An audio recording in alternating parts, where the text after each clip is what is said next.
Merci de prendre le rendez-vous de l'actualité sur Eden TV. Mesdames et messieurs, bonjour et bienvenue dans ce journal. Au sommaire, célébration aujourd'hui de la Journée internationale des droits de la femme. Belle occasion pour la présidente du parti Renaissance nationale d'adresser un message aux femmes béninoises en général et celles militantes de sa formation politique en particulier. Le bitumage de Las Guessou, Sud-Fort, Bourret, Sinandé est désormais chose faite. Long de 58 km, la construction de cette route s'inscrit dans le cadre de la mise en œuvre du programme d'action du gouvernement. Et puis, hors de nos frontières, la Pologne connaît les manifestations d'agriculteurs la plus violente de son histoire. Les causes, enfin, d'édition.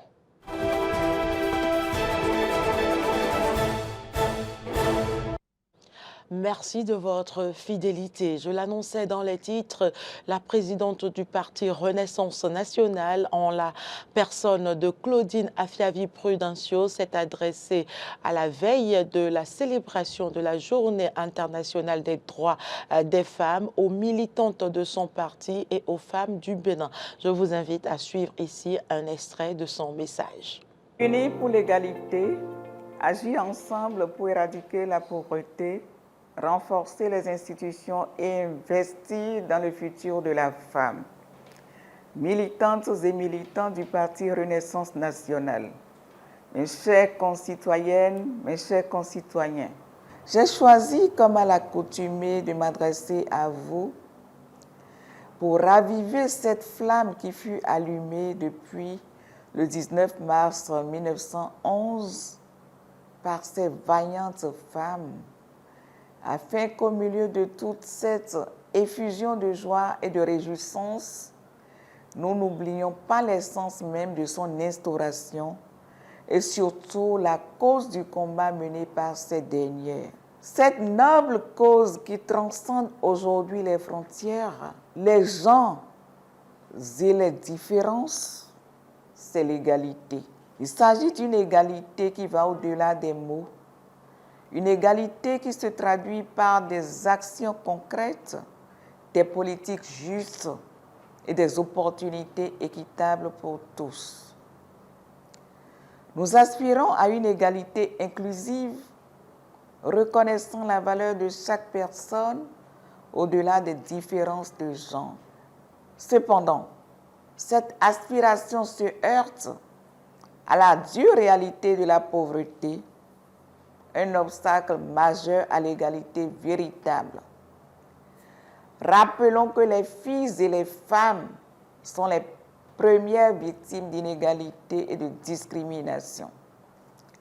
La majorité des personnes pauvres dans le monde sont des femmes. Elles représentent 70% des 1,2 milliard de personnes qui ont un revenu inférieur à $1 par jour. Alors que les femmes effectuent 66% du travail mondial et produisent 50% de la nourriture mondiale, elles ne perçoivent que 10% des revenus.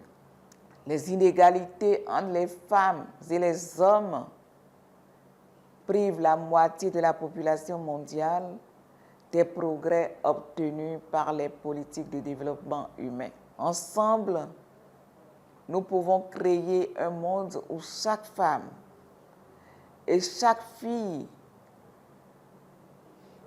a la liberté de rêver, la liberté de se réaliser et la liberté d'être pleinement elle-même. Je vous invite à unir vos forces aux miennes dans cette quête essentielle. Ensemble, changeons le monde. Ensemble, façonnons un avenir où tous peuvent s'épanouir. Pour célébrer l'édition 2024 de la Journée internationale des droits des femmes, le gouvernement organise depuis hier au Palais des Congrès à Cotonou le Forum national sur les investissements au profit de la femme et du genre. La cérémonie de lancement de ces assises présidée par la présidente de l'Institut national de la femme a connu la présence de 3 ministres du gouvernement et d'autres autorités politico-administratives. administratives. On fait le point avec Clémence Tonocoin.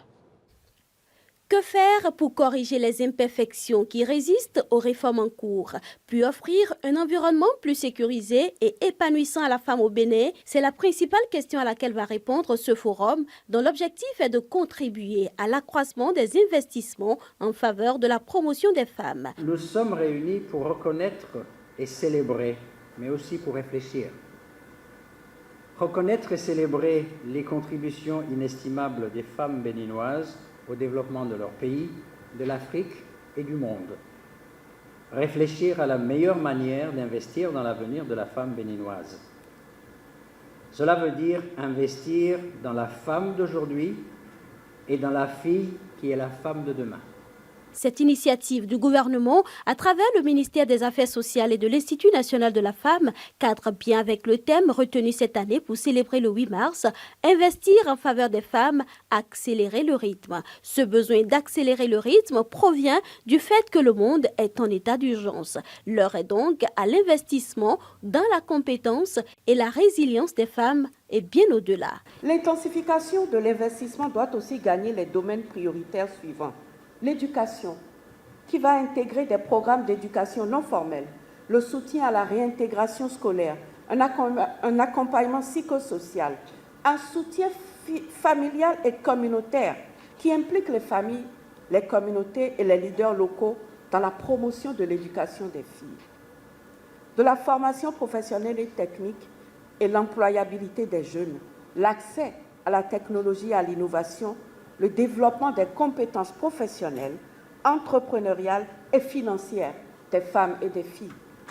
La santé, en termes d'accès des adolescents, des jeunes et des femmes à des informations et des services de santé sexuelle et reproductive qui réduisent l'exposition à la violence sexuelle, aux grossesses précoces ou non désirées, et aussi en termes de prise en charge de la santé mentale. Le thème de cette année, investir en faveur des femmes, nous rappelle que pour mettre fin au patriarcat, il faut mettre de l'argent sur la table. Nous devons soutenir les organisations de femmes qui sont en première ligne de ce combat. Nous devons également investir dans des programmes visant à mettre fin à la violence à l'égard des femmes et à favoriser l'inclusion et le rôle de premier plan des femmes dans l'économie, les technologies numériques, la consolidation de la paix et l'action climatique. Aujourd'hui, nous appelons à des actions concrètes pour éliminer les barrières à l'emploi des femmes, garantir l'accès équitable à l'éducation et à la formation professionnelle et encore plus promouvoir la participation des femmes dans les sphères de décision. Au dire du coordonnateur résident du système des Nations Unies, au rythme actuel, l'égalité juridique entre l'homme et la femme ne sera pas atteinte avant 300 ans. D'où la... Le président de la République a reçu en audience au palais de la Marina la ministre de la Coopération économique et du développement de la République fédérale d'Allemagne et le vice-président de la Banque mondiale pour l'Afrique de l'Ouest et du Centre. Le renouvellement du soutien de la Banque mondiale et de la République fédérale d'Allemagne aux populations pour la promotion des opportunités économiques pour tous était au cœur des échanges. Après s'être reçus par le président Patrice Talon, les deux autorités allemandes et de la Banque mondiale se sont rendus sur le site de la zone industrielle de Glojibé. Cette autre visite illustre la collaboration entre la Banque mondiale et la République fédérale d'Allemagne dans les domaines prioritaires tels que l'investissement dans les perspectives d'avenir pour les jeunes, notamment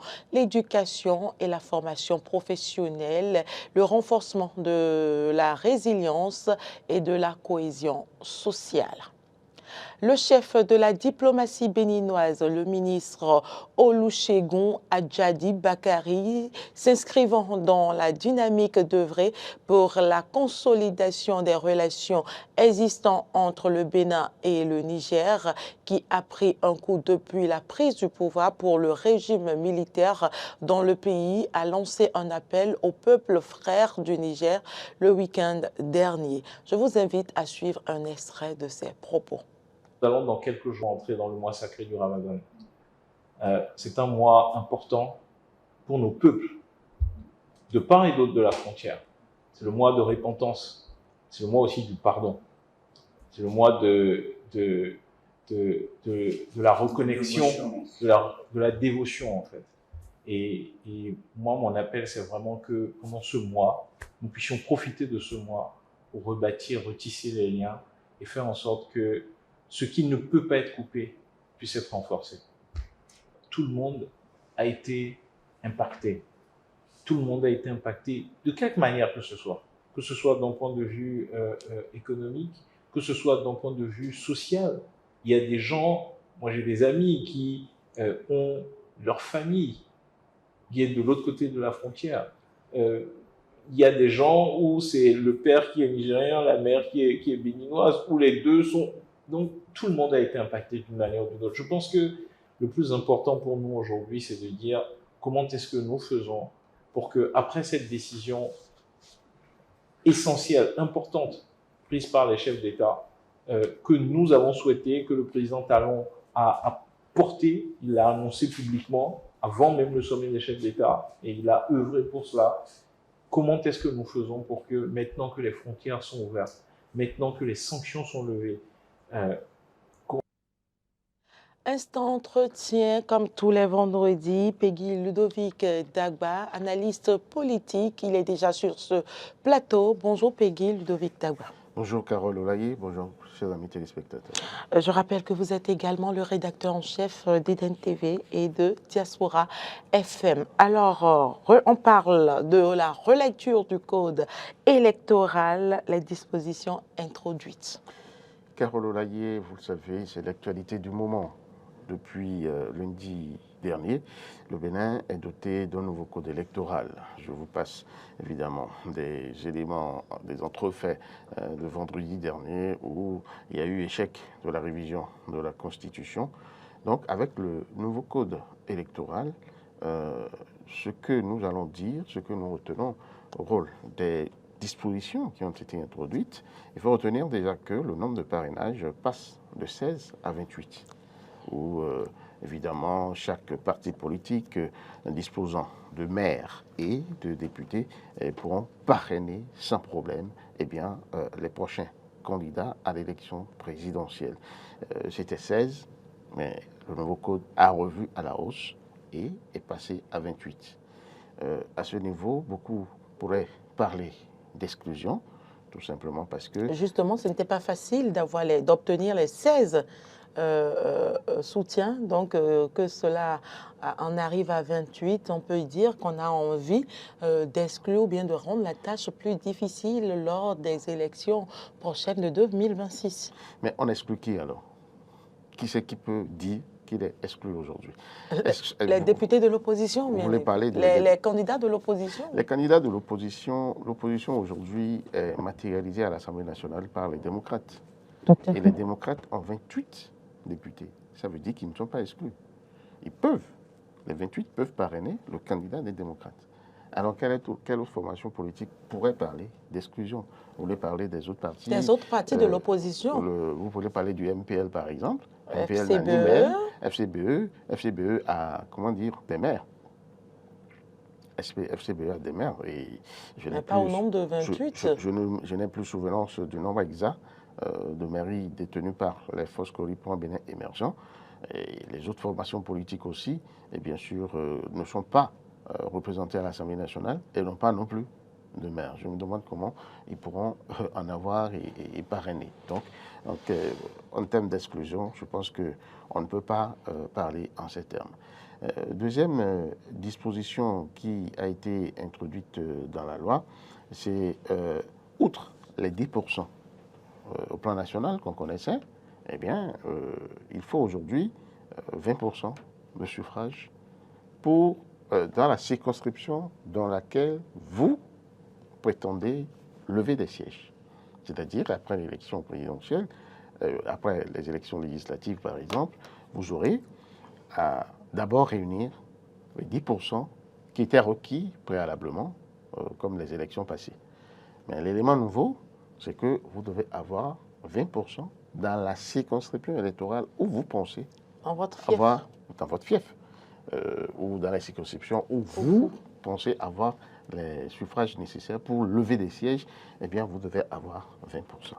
Cette disposition aussi, selon ce que j'ai entendu dire, pour tracter les partis politiques vers le haut. Vous savez très bien que depuis l'élection, depuis l'historique conférence des forces de la nation, nous avons, le Bénin, je veux dire, a opté pour le multipartisme intégral. Et s'en est suivi toute une flopée de partis politiques qui poussaient comme des champions, même des familles pouvaient s'enorgueillir d'avoir leur parti politique.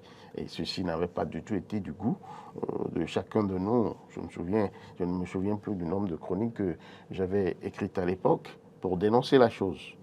Et je crois que la réforme du système partisan a été un avènement pour clarifier un peu le paysage politique, où il est quêté 3 ou maximum 2 grands partis, un peut-être de l'opposition, un de la mouvance présidentielle, pour que eh bien, le paysage politique béninois soit clairsemé.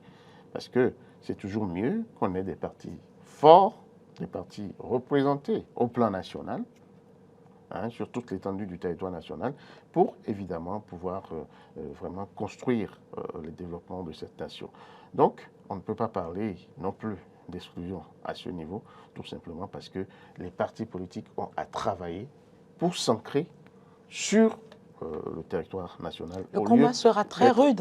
Le combat, il sera vraiment rude, et je pense que c'est le moment pour que les partis politiques prennent véritablement conscience du travail qui les attend. Et ce qu'il faudra comprendre, c'est qu'il faut se mouiller les maillots. Et quand vous appartenez à un parti politique, vous devez de travailler au sein de ce parti politique-là pour non seulement gravir les échelons, mais aussi réussir à pouvoir vous faire admettre dans les cercles de décision. Nul ne veut jouer les derniers rôles. Il faut chercher donc à véritablement travailler pour intégrer le cercle fermé des prises de décision. C'est important. Il faut également noter que on ne peut plus parrainer quelqu'un hors de son parti. C'est ce que recommande le code électoral après la relecture. Les parrains ne peuvent plus faire comme ils l'entendent, aller parrainer le candidat de l'autre formation politique alors que vous avez un candidat pour votre parti politique. Tout ceci, je crois, rentre quand même dans le sens de la discipline du groupe. Tout à fait. Vous ne pouvez pas appartenir à un groupe et agir en votre Là, il y aura moins de faux coups. Voilà. Il y aura moins de faux coups par rapport à cette décision-là. Ce qui est sûr, on ne peut plus assister à ce à quoi on assistait ou sous la bannière d'un parti politique. Vous êtes élu député à l'Assemblée nationale, vous décidez de devenir un non-inscrit et vous commencez véritablement par agir selon seulement vos intérêts. Il faudra prendre en considération l'intérêt du plus grand nombre. Et c'est cela. Il y a aussi un élément que j'ai envie de mettre dans la balance, c'est évidemment l'accord de législature qui devient une réalité. Et aujourd'hui, il est possible pour les formations politiques d'une même sensibilité, ça peut être de la mouvance comme ça peut être de l'opposition, de pouvoir s'entendre pour signer un accord de législature. Qu'est-ce que cela veut dire? Une fois que vous serez élu, vos élus vont travailler de commun accord à l'Assemblée nationale. Il s'agit ici, pour chaque parti, d'aller d'abord à ces élections en son nom propre. Et une fois que vous aurez fait, évidemment, vos scores, puisqu'il y a déjà un accord de législature entre vous, on pourra agréger donner vos suffrages pour vous permettre de lever les sièges qu'il faut. Donc, voilà un peu les nouvelles dispositions du code électoral, nouveautés. qui sera évidemment beaucoup pris évidemment à l'exclusion parce que le travail qui vient n'est pas du tout, comment dirais-je, facile à la portée de tous les partis politiques. Évidemment, merci beaucoup pour l'expression. C'est vraiment pas facile. Si vous décidez d'intégrer le Landeno politique, c'est que vous devez faire l'inventaire de vos forces. Mais il faut dire qu'ils ont encore environ 2 ans ou un peu plus de 2 ans afin de conquérir.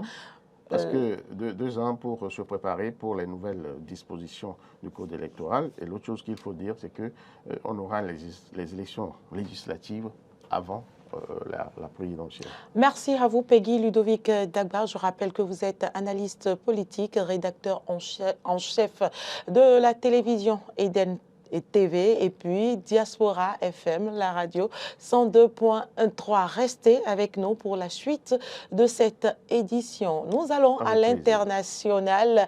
La Pologne connaît la manifestation d'agriculteurs la plus violente de son histoire. Les agriculteurs sont en colère contre les politiques climatiques de l'Union européenne et les importations de denrées alimentaires en provenance de l'Ukraine. Les protestations des agriculteurs polonais prennent une ampleur sans précédent.